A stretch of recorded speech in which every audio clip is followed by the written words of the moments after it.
Կարծում եմ չեմ ուշացել եւ սկսենք։ Մի անգամ էլ բարև ձեզ, հարգելի գործընկերներ ջան։ Տեղեկացնեմ ձեզ, որ Հայաստան դաշինքը պաշտոնապես հաշվարկը հենց այսօրվանից մուտքագրել է դիմում Սահմանադրական դատարան Կենտրոնական ընտրական հանձնաժողովի 2021 թվականի հունիսի 27-ի որոշման անվավեր ճանաչելու պահանջով։ Այսինքն մենք վիճարկել ենք ընտրության արդյունքների վերաբերյալ ընդունված որոշման սահմանադրականությունը, օրինականությունը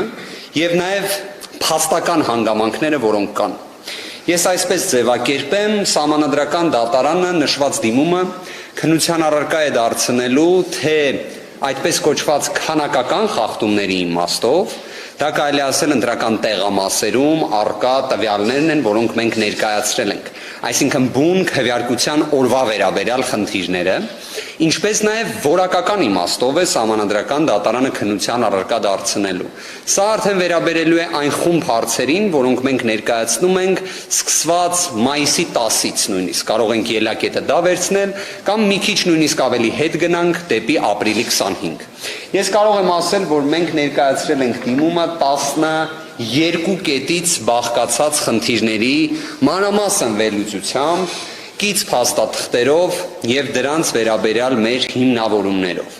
Տեղեկացնեմ, որ Սահմանադրական դատարանի մասին Սահմանադրական օրենքով առաջին անգամ է Սահմանադրական դատարանում ընտրությունների վերաբերյալ վեճը քննության առարկա դառնալու։ Սահմանադրական դատարանի մասին Սահմանադրական օրենքը ընդունվել է 2018 թվականին։ Ինչպես տեղյակ եք, 18 թվականից մինչ օրս ընտրական վեճերով մենք քննություն Սահմանադրական դատարանում չենք ունեցել։ Կարող եմ ասել, որ այս անգամվա ընտրությունների վերաբերյալ Սահմանադրական արդարադատության մոդելը նաև կարծում եմ լինելու է աննախադեպ։ Քանի որ առնվազն այն տեղեկությունները, որոնք մենք լսել ենք, Սահմանադրական դատարանում ընտրության արդյունքները վիճարկում են մի քանի ուժեր։ Այսինքն նման ծավալով վիճարկում նաև ես ինքս իհարկե դուք ավելի մեծ փորձ ունեք հնարավոր է եւ ուղեք ինձ, բայց ես նման ծավալով Սահմանադրական արդարադատության առարկա չեմ հիշում։ Կարող եմ նաև հատուկ ընդգծել, իսկապես դա կարևոր հանգամանք է, ինչպես նշեցի, Սահմանադրական դատարանում առաջին անգամ է ՍԴ մասին նոր օրենքով գործը քննվելու եւ Սահմանադրական դատարանի աշխատակազմը եւս չափազանց պատրաստական բոլոր ուժերի նկատմամբ պատշաճ կերպով արձագանքում է ցանկացած հարցադրման, որը լինում է։ Ի վերջո նաև կարող եմ ասել, որ որևէ ուժ չի կարող պնդել, որ փորձ ունի այս նոր Սահմանադրական դատարանի մասին օրենքի կարգավորումներով Սահմանադրական դատարանում ներկայացության։ Ես մի քանի հանգամանք շեշտադրեմ մեր դիմումից, իսկապես բավականին ծավալուն է։ Մենք ներկայացրել ենք մի շարք ապացույցներ, թե կրիչներով նույնիսկ, որովհետև խոսքը գնում է տեսանյութերի մասին։ Մենք ներկայացրել ենք 109 ընտրական տեղամասերի վերաբերյալ արդյունքների մեր վերլուծությունը, որը ըստ էության վերաբերում է 88,000 ձայնի շուրջ, որոնցից 4,000 ձայնի մասով, կրկին փոքրինչ կլորացնելով եմ թվերը ասում, մենք տեսել ենք, որ ընտրական տեղամասերում հրապարակված ցուցակներում չկան ստորագրություններ։ Այսինքն պատկերացրեք, նժարի վրա դրված է 88,000 ստորագրություն, այսինքն 88,000 քվե, բայց պարզվում է, որ 88,000-ից 4,000-ը բացակայում է։ Մյուս հանգամանքը, որը եւս ցանկանում եմ ձեզ տեղեկացնել, դա վերաբերում է այն արտառոց իրավիճակին, որ կան մի շարք ընտրական տեղամասեր, իդեպ մենք չենք կարողացել ամբողջը ուսումնասիրել։ Իմ գործընկերները իսկապես 24 ժամ ռեժիմով են աշխատել, որպեսզի ուսումնասիրեն հրապարակված ցուցակները։ Շատ ծանր աշխատանք է եղել։ Եվ կրկին մոտ 30-40 ընտրական տեղամասերի մասով ուսումնասիրությունների արդյունքում գտել ենք իրավիճակներ, երբ պատկերացրեք դուք գնացել եք ընտրության, ձեր առջև դրված է համապատասխան մատյանը իր էջերով, երբ դուք մոտենում եք ձեր անուն ազգանման մոտ ստորագրում եք, չէ՞, հիմա պատկերացրեք, եթե այդ մատյանի էջից մի քանի հատ լինի, նույնից մի քանի անգամ տպված։ Եվ պատկերացրեք, մենք վերհանել ենք դեպքեր, երբ ընտրական տեղամասի համապատասխան ցուցակում, պատկերացրեք, միտեղ ստորագրել է Արամ Վարդևանյանը, ուրիշ ոչ մեկ, Արամ Վարդևանյանը իդեպ որպես օրինակ եմ բերում, հենց իմ մասով նման դեպք չեմ հայտնաբերել, բայց պատկերացրեք, միտեղ կա իմ անվան դիմաց ստորագրությունը, ուրիշ ոչ ոքի ստորագրություն չկա։ Մեկ այլ տեղ կրկին կա իմ ստորագրությունը, իմ անվան տվյալները լրացված են եւ եւս 5 հոգու։ Այսինքն երիք չի նույն թղթից 2 հատ կա, այդ նույն թղթի տվյալներն էլ տարբերվում են։ Սա եւս այն փաստական հանգամանքներից մեկն է, որը ներկայացրել ենք, եւ նաեւ շատ հետաքրքիր հարցերից մեկը, որը կարծես թե ապրիլի 25-ից ի վեր իրավական հանրության տիրույթում քննարկման առարկա էր, դա նաեւ վերաբերում է առհասարակ վարչապետի պաշտոնակատարի ինստիտուտին, երբ վերջինս հրաժարական է տալիս։ Մենք մի պարզ շղթա ենք բացահայտել։ Ի վերջո վարչապետի պաշտոնակատարի կարգավիճակը այդպես պահպանելը, ի հակադրում են բոլոր, կարելի ասել իրավաբանական հանրության մեծամասնության կարծիքին, որ վարչապետը հրաժարական տալուց ի վեր չի կարող մնալ պաշտոնակատար, բոլոր դեպքերում այդ կարգավիճակը պահպանվեց մեկ նպատակով՝ վարչական ռեսուրսի չարաշահման։ Եվ մենք այս շղթան եւս հստակ կերպով բացահայտել ենք եւ մեկ համեմատական եմ ուզում անցկացնել, օրինակ 2017 թվականի Սահմանադրական դատարանի որոշումը այն ժամանակ դիմել էր ՀԺԿ-ն եւ Կոնգրեսը, եթե չեմ սխալվում, դիմումի առարկան նաև վերաբերում էր վարչական ռեսուրսին, բայց Սահմանադրական դատարանը արձանագրել էր, որ վարչական ռեսուրսի վերաբերյալ չկան փաստական տվյալներ, այլ կան գնահատողական դատողություններ։ Այդ իսկ պատճառով իդեպ ես կրկին դա նախկինում հայտարարել էի, հիմա էլ կհայտարարեմ, որ մենք առաջին անգամ ունենք դեպք, որ արձանագրված է վարչական ռեսուրսի չարաշահումը իշխանության կողմից։ Սա չափազանց կարևոր հանգամանք է։ Եվ վերջում նաև մեկ այլ հանգամանք եմ ուզում ընդգծել, դա ի վերջո ատելության խոսքի շղթան էր։ Տեսեք, ի վերջո ցանկացած ուժ նախընտրական քարոզչության ընթացքում կարող է ագրեսիվ ռետորաբանություն ցուցաբերել։ Դա խոսքի ազատության տրամաբանության մեջ է։ Բայց այն, ինչ մենք տեսնում ենք իշխանական դիրքից հանդես եկող падգամավորի տեխնացուի կողմից, ով զուգահեռաբար նաև վարչապետի պաշտոնակատարն էր, ով զուգահեռաբար օրինակ հունիսի 19-ին արդեն վերադարձել էր արձակուրդից, այդ ատելության խոսքի ծավալը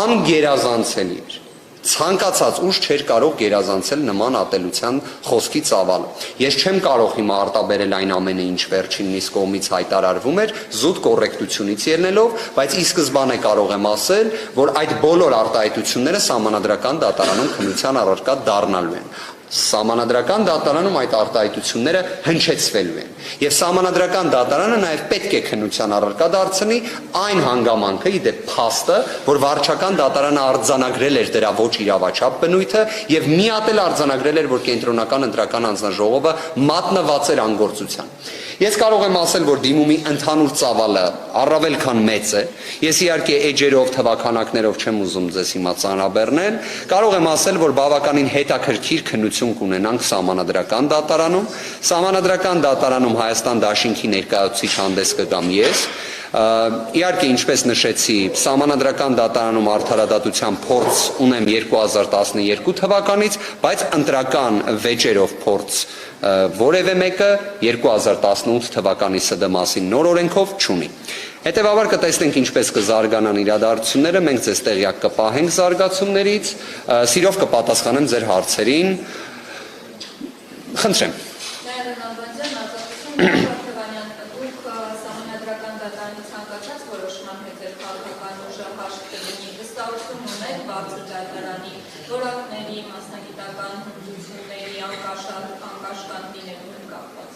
Հետաքրքիր հարց եք տալիս, հենց ձեր հարցի լույսի ներքո տեղեկացնեմ, որ Սահմանադրական դատարանին հասցեագրված դիմումի հետ մեկտեղ նաև ներկայացվել է Սահմանադրական դատարանին գրություն միջնորդություն, Սահմանադրական դատարանի դատավոր Վահե Գրիգորյանի մասնակցության անհնարինության հարցի վերաբերյալ, Սահմանադրական դատարանը աշխատակարգային նիստում հուսով եմ այն քննության առարկա կդարձնի, պատճառը շատ հստակ է, Վահե Գրիգորյանը տեղյակ եք, որ մասնակցել է որպես դատավարական հակառակորդ կոնկրետ գործով, կարելի ասել հանդես գալով ընդդեմ Ռոբերտ Քոչարյանի, Սեյրան Օհանյանի, Արմեն Գևորգյանի, իդեպ Վահե Գրիգորյանը նաև տեղյակ եք ինչպես էր,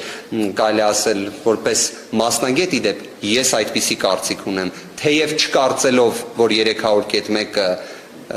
այսպես ձևակերպեմ, սահմանադրական հոդվածը, բայց ամեն դեպքում պաշտպանում էր այդ հոդվածը։ Չնայած որպես մասնագետ ես կարծում եմ ինքը եւս համոզված էր, որ այն հակասահմանադրական հոդված է։ Սուտ ելնում եմ այն տրամաբանությունից, որ բավականաչափ փորձ ունի Վահե Գրիգորյանը եվրոպական դատարանի նախադեպերի, նաև եվրոպական դատարանում ներկայացության մասով, բայց բոլոր դեպքերում այդպիսի վարքագիծ էր դրսևորել։ Դրանից ելնելով նաև կարծում ենք, որ ինքը ունի կանխակալ վերաբերմունք որոշակիորեն։ Այս հանգամանքների լույսի ներքո նման միջնորդություն ներկայացվել է, կտեսնենք ինչ կլինի։ Բոլոր դեպքերում ես մշտապես այդ դիրքորոշումը հայտնել եմ, այս անգամ էլ թող բացառություն չլինի։ Սահմանադրական դատարանի որոշումների վերաբերյալ գնահատական կարելի է տալ միայն որոշումների ընդունումից հետո, դրանց ծանոթանալուց հետո։ Նախապես գնահատական տալը իրավաբանական համայնքում այդքան էլ ընդունված մոտեցում չէ։ Վստահություն որպես այդպիսին կարելի ասել իրավական կատեգորիա չէ, կարող եմ հետևյալ կերպ ձևակերպեմ։ Եկեք հետևյալ կերպ ձևակերպեմ։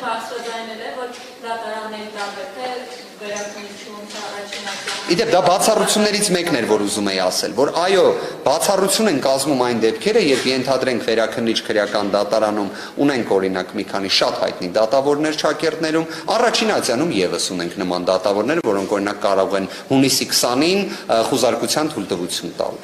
Այդպիսի դատավորների դեպքում վստահություն չունենք։ Սահմանադրական դատանի վերաբերյալ նման պնդում չեմ կարող անել, կարող եմ մի բան ասել, որ մենք այն փաստը, որ դիմումը ներկայացնում ենք,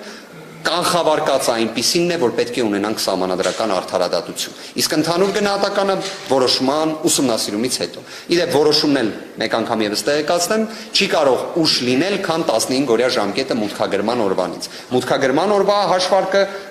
դիտարկում ենք հուլիսի 2-ից։ Խնդրեմ։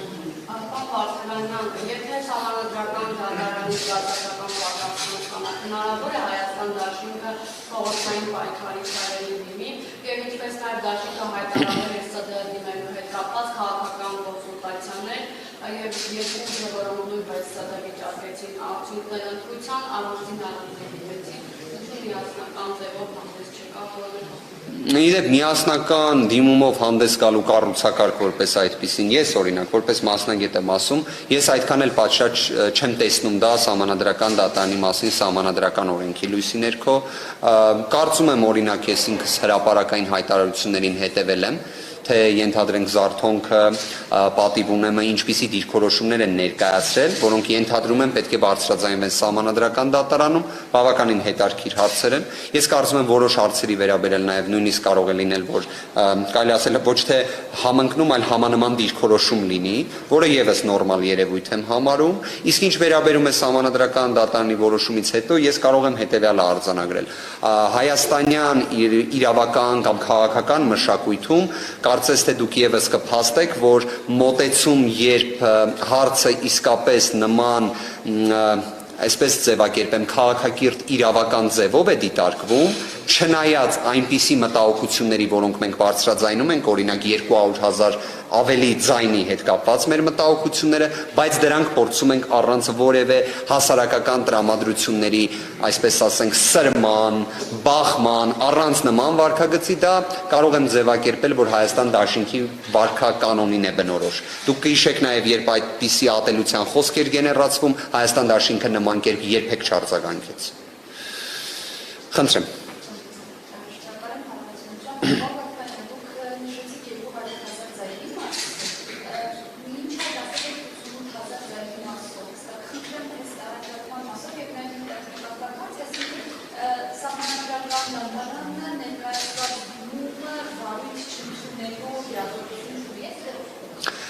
Ֆորմալ առումով վարույթ ընդունելու որոշում պետք է ընդունվի,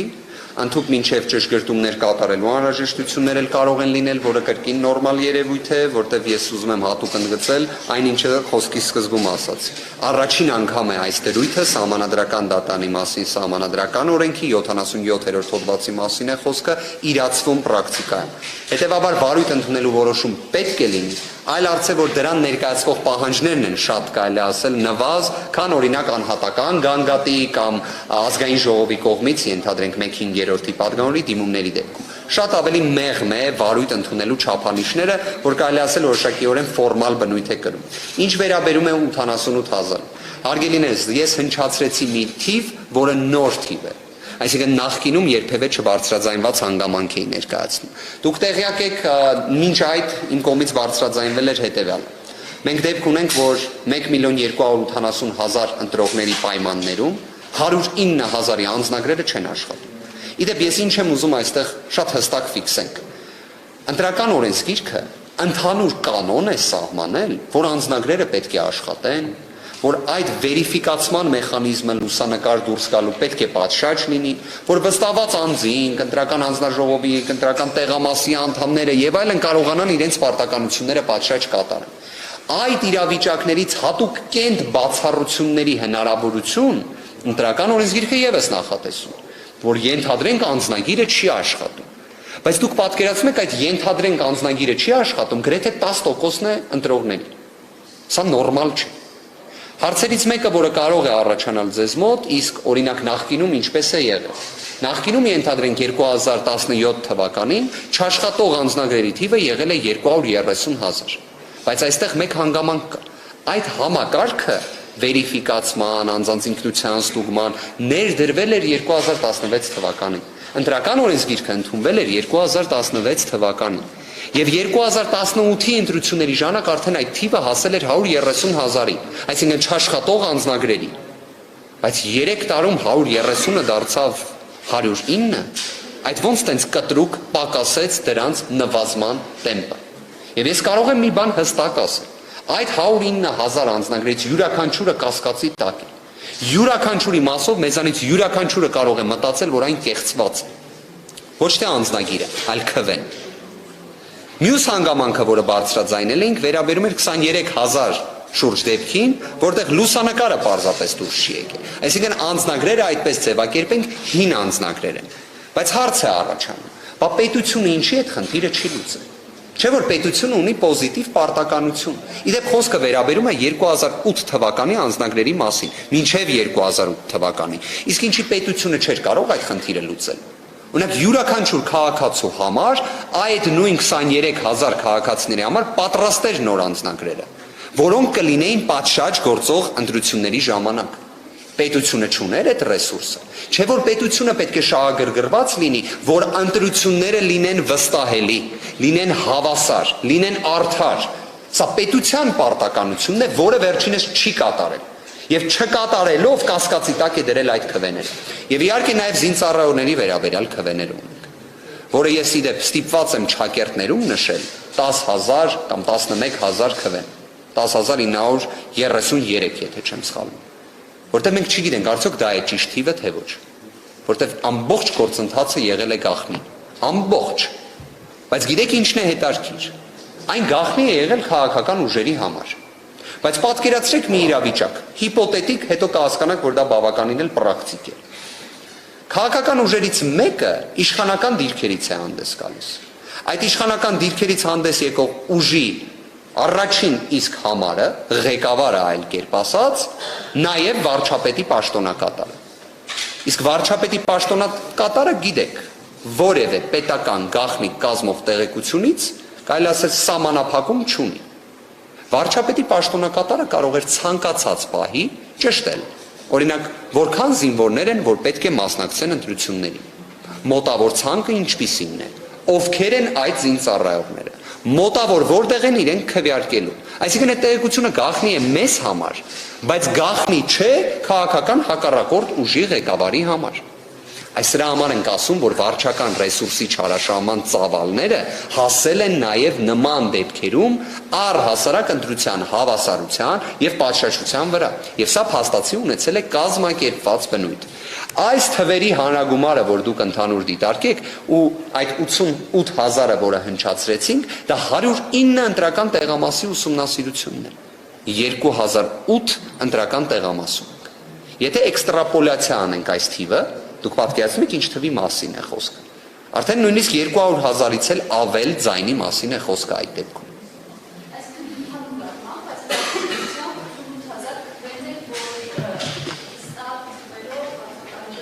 Մենք կարող ենք այդ 88,000-ի վերաբերյալ, որ մանրամասն ուսումնասիրություն են կատարել, մեր դիտարկումներով 4,000 ստորագրություն առկա չէ, բայց արձանագրված է։ Խնդրեմ։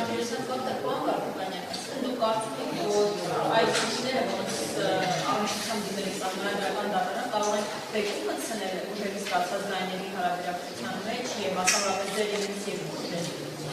եւ հաջորդը զինվորականների քրեական առողջության իշխանական պատգամավորները ասում են որ դա սուտ է եւ եթե նամակների մասին են խոսում թող հաստատ ստացվեն նշանակում որ նման չի եղել ասում են Սյունիքում Շուռնուխում քրեակել են բնակիչներ նշում են օրինակներ տարբեր բնակավայրերից որտեղ մեծամասամբ եղել են բնակչություն քրեակողները եւ ասում են որ Շատ լավ, եկեք սկզբից պատասխանեմ ձեր առաջին հարցին։ Սահմանադրական դատարանին մեր դիմումով մենք խնդրել ենք ընտրության արդյունքներով պայմանավորված ընդունված որոշումը անվավեր ճանաչել եւ իրացնել Սահմանադրական դատարանի մասին Սահմանադրական օրենքի 77-րդ հոդվածով նախատեսված 3 որոշումներից յուրաքանչյուրից մեկը։ Մենք կարելի ասել 3-ի տարբերակն էլ ներկայացրել ենք կամ տրոհելով, այսինքն անվավեր ճանաչել ընդհանուր արդյունքները առհասարակ կամ անվավեր ճանաչել ընտրության արդյունքները նշանակել երկրորդ փուլ կամ սահմանել մանդատների բաշխման կարգ։ Մենք 3 հարցնել դիտարկում ենք մի պարզ պատճառով։ Ի վերջո այդ լիազորությունները եւս նոր են, նախկինում իրացված չեն եղել։ Այդպես նշանակել երկրորդ փուլ, մանդատների բաշխման կարգ, սա նոր լիազորություններ են։ Եվ մենք չենք կարող կանխորոշել, թե Սահմանադրական դատարանը որ ելակետերով կամ ինչպիսի ելակետերով պետք է առաջնորդվի։ Այդ իսկ պատճառով 3-ն է ներկայացվել են։ Հետևաբար ակնկալիք որպես այդպիսին, եկեք ձևակերպեմ հետևյալը։ Մեր հիմնական ակնկալիք պահանջը այն է, որ ընտրության արդյունքներով ընդունված որոշումը անվավեր ճանաչվի։ Մնացածը արդեն դրանից բխող է։ Երկրորդ հարցի վերաբերյալ հնարավոր է ձեր կողմից վկայակոչած անձինք լավ չեն պատկերացնում մեր կողմից բարձրաձայնված խնդիրը։ Այն բաղկացած է 2 տարից օրենսդրական, որի վերաբերյալ փաստական տվյալ կարծում եմ նույնիսկ կոռեկտ չէ ես ներկայացնեմ, որտեղ պետք է ուղղակի կարդալ ընտրական օրենսգիրքը։ Դրա վերաբերյալ չեմ կարծում որ պետք է ընտրական օրենսգրքից քաղվածք հրապարակենք, ավելին կարծում եմ ազգային ժողովի ներկայացուցիչները իդեպ պարտավոր են գոնե ընտրական օրենսգիրքը մասամբ տիրապետել։ Սա առաջին փաստական հանգամանքների հետ կապված հարցը։ Կներեք, իսկ նորմալ է, որ ռազմական ոստիկանության ներկայացուցիչներ եւ այլն ընտրական տեղամասի դիմաց անհանգիստ դեմքով սպասում են զինծառայողներին։ Նորմալ է արդյոք, որ զինծառայողները քվեարկում են հատուկ ձևով բաց ձևի, բաց, որ 3 թիվը երևա։ Արդյոք դա նորմալ։ Սա այն փաստական տվյալներն են, որոնք ունենք, որոնք իդեպ բոլորն են տեսել։ Մենք այնպես չի, որ մի հատուկ նոր գաղտնի տեսանյութ ենք ներկայացնում։ Բնավ ոչ։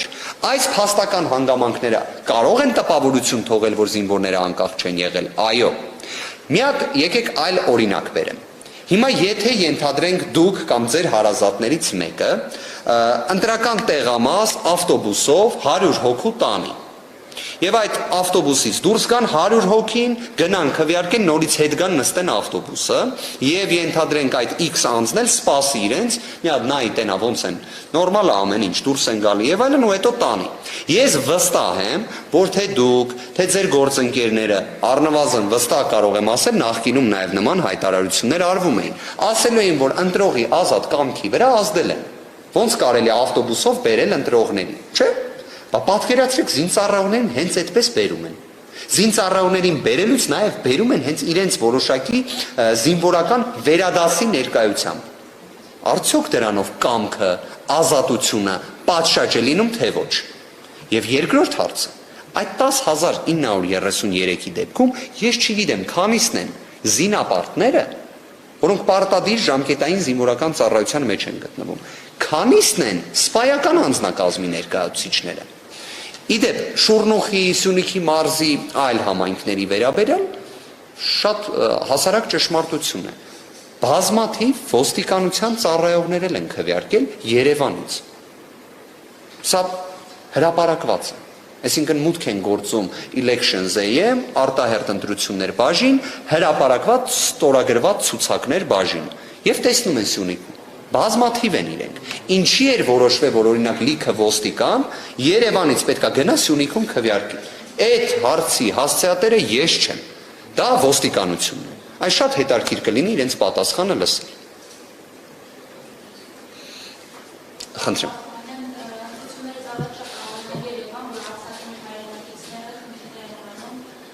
Հրասանիք կապված, երբ որ դա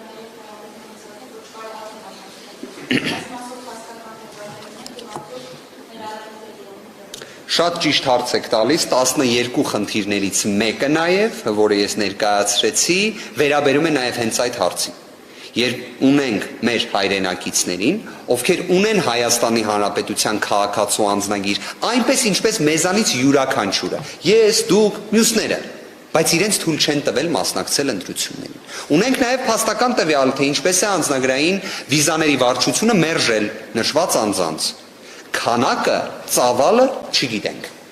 Սահմանադրական դատարանում դա պարզվելու է, որտեղ դիմումով խնդրել ենք նաև, որ նշված տեղեկությունը բացահայտվի։ Մի հետարքիր բան ասեմ, կրկին, թվերի տեսանկյունից, այդպես ձևակերպենք քանակական ցուցանիշի էական հանգամանք։ 2020 թվականի դեկտեմբերին հայտարարություն էր տարածվել, որ Հայաստանում ներկայումս գտնվում են 90,000 արցախցիներ։ 90,000։ Հիմա 90,000-ից քանիսին են թողել մասնակցել ընտրությունների, որտեղ ես գիտեմ, որ իսկապես շատ մարդկանց թույլ չեն տվել, բայց նաև ունեմ տեղեկություններ, որ որոշ անձանց թույլ տվել են։ Հարց.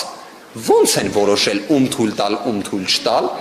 Կարող է որոշակի ներքին ճշգրտման մեխանիզմներ են օգտագործել, պարզելու համար օրինակ X կամ Y անձը ում է իր նախապատվությունը տալու։ Եվ մի հետարքիր բան էլ ասեմ, որ հենց ամսի 20-ին անձնագրային վիզաների վարչությունը որոշ անձանց տեղեկանք է տրամադրել քվեարկությանը մասնակցելու համար։ Հենց ամսի 20-ին։ Իդեպ, հիշում եք, ԿՀ-ն հայտարարություններ տարածել, բոլորս էլ դրա մասին խոսում էինք, որ մինչև հունիսի 10-ն է պետք դիմել դրա համար։ Հունիսի 20-ին անձնագրային վիզաների վարչությունը տեղեկանքներ է տրամադրում։ Սա էլ է հարց, որի մանրակրկիտ տվյալները մենք սահմանադրական դատարանում ստանալու ենք։ Եթե այլ հարցեր չկան, մեկ հանգամանք, խնդրեմ։ Այո։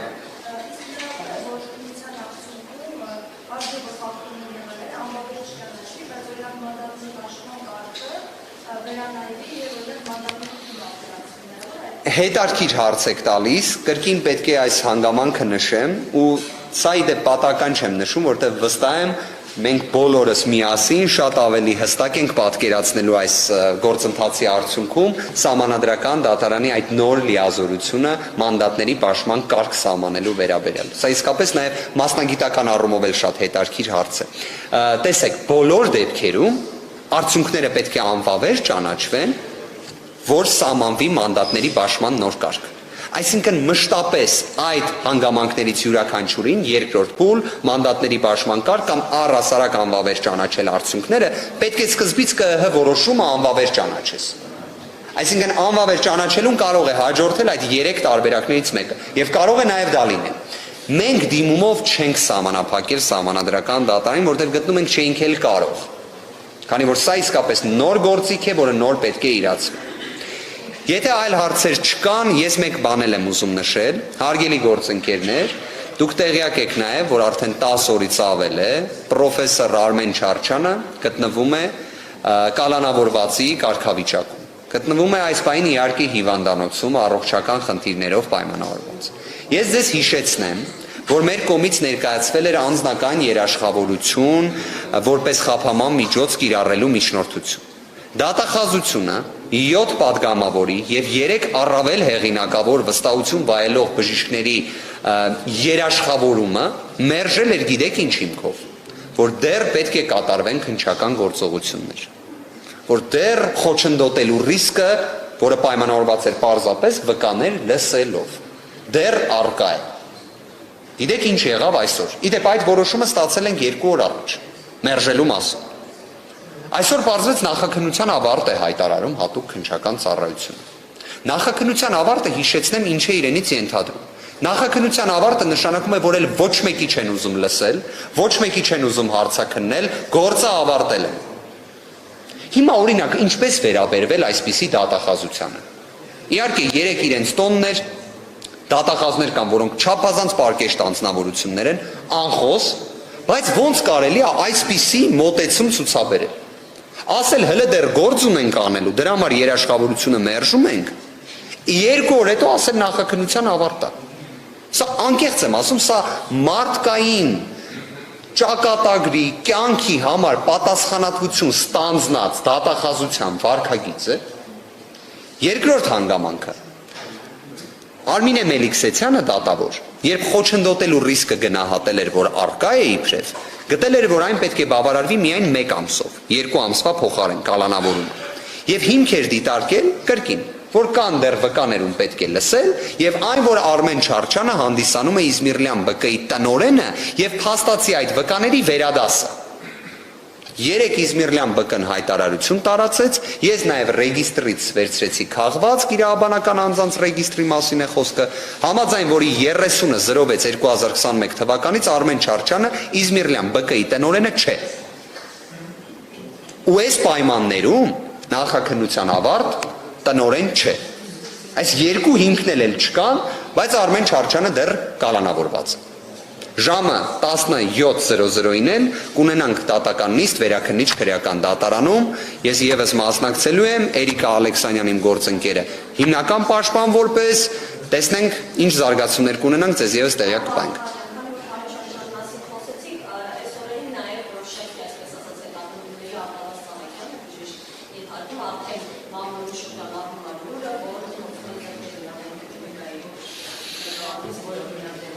Սրան ձեր գնահատական ինչ ասեք հատկապես որ հասորեն այնպես է որ նա ելույթ ունեցավ այսպես հրապարակային խոստեսակցությունը չէ տարածել։ Իդեպ նաև երաշխավորներից մեկն էր։